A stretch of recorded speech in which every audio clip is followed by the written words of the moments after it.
Okay, we're back with Parvin and Charles. Itong buwan ng October, I'm totally free. No, nagkataon lang because my wife is traveling on a separate trip with friends. Meron akong gustong puntahan. That is considering kung papayag ang manager mo, no? Hopefully isasama kita ron. Hopefully kung papalanuhin natin this October na yan sa Vietnam. No? Doon nanalo ng award si AJ Manas eh. So this actually dalawang tournament sa Vietnam ngayon. Isang Hanoi, yung Perry Open kasi dati Hanoi din eh. Halos back to back sila eh. That was last year. Pero ngayon, parang ang balita ko, yung Perry Open ginawa sa Da Nang. Vietnam din. Maganda naman dyan. Meron ng straight flight papuntang Da Nang eh, or Hanoi. Excited ka ba kung sabihin ng manager mo, sige, try natin? Yes po. That will keep you excited? Opo. O, yun pala naman eh. O, sige, on the side, pag-uusapan natin yan.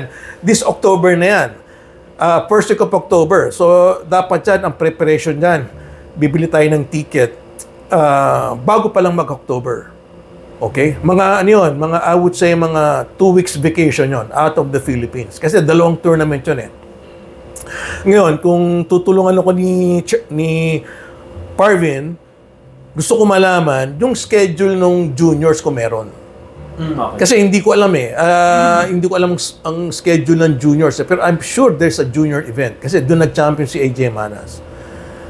So, in case lang that excited siya, would you be willing to go on a vacation for 2 weeks in Vietnam, Parvin?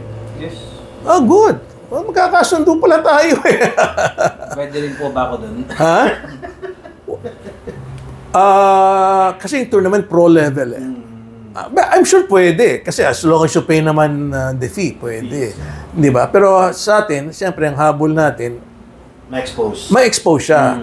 Ngayon, kung hindi naman siya makasali doon, no? I'd like to bring him to Thailand. Bakit Thailand?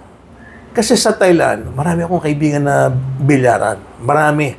From Bangkok to Pattaya. Dalawa lang naman yan eh.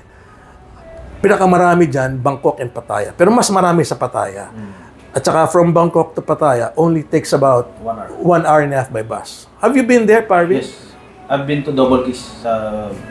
Mga kaibigan ko yan, sila Sasha Bilog. Kilala mo yung may-ari nun, si Sasha? Mga kaibigan natin yan. Piti Mega Break, kilala natin lahat yan.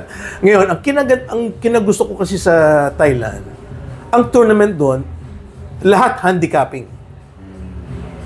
Okay? As a matter of fact, pinasali ko doon si Dennis Orcullo, naka 2 beses siyang nanalo doon.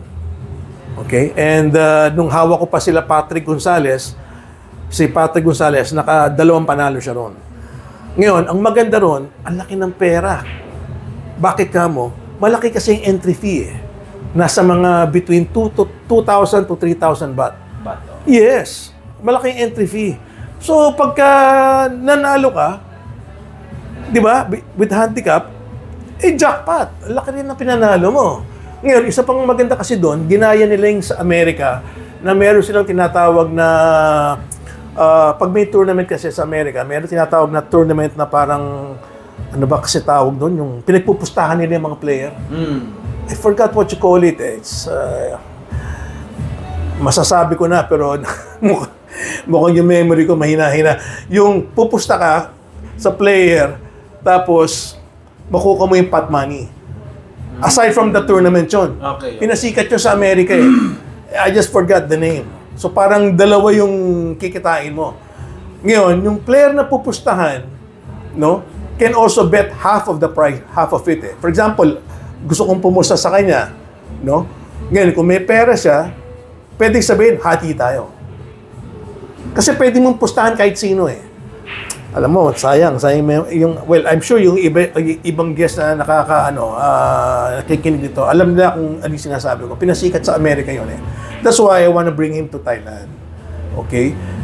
Ang Thailand is the land of smiles. Di ba? Ngayon, kung magkakasundo kami ni Parvin, ang pinaka gusto ko dyan is From Manila, we fly to Singapore. Marami rin akong kaibigan doon. Yung pinakamalaking bilyara doon, kaibigan ko, yung si Aspar yata pangalan. Doon palagi ginagawa matchroom eh. Kaibigan ko mismo yung may-ari doon, si Kay Chan. Okay? So, dadaan tayo ng Singapore, tapos magkocross tayo ng border ng Malaysia, marami din tayong kaibigan doon, tapos saka tayo pupunta ng Thailand. So, 3 countries in 1. Ang dami pala. Ang dami. Excite ka na masyado. Pero pag sabi niya yung boss mo, masyado na marami, sir. Sige, Thailand na lang tayo. Hindi, kasi doon magkocross border ka lang eh. Tama. Maganda sana, piti Indonesia, sasama ko, marami din tayong kaibigan doon. Ang problema, yung Indonesia, bababa ka pa. Oo, hindi tulad ng Singapore, pag-cross mo ng border, Malaysia na eh. Malaysia. Oo. Eto, yung Indonesia, maganda rin sana, pero bababa ka pa eh.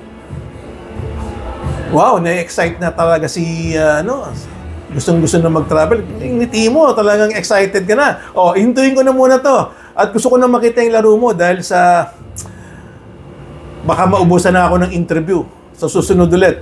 Maraming salamat sa inyo, ha? That's Charles and the Godfather, si Parvin. Dito sa Sunrise Billiards here in Marikina.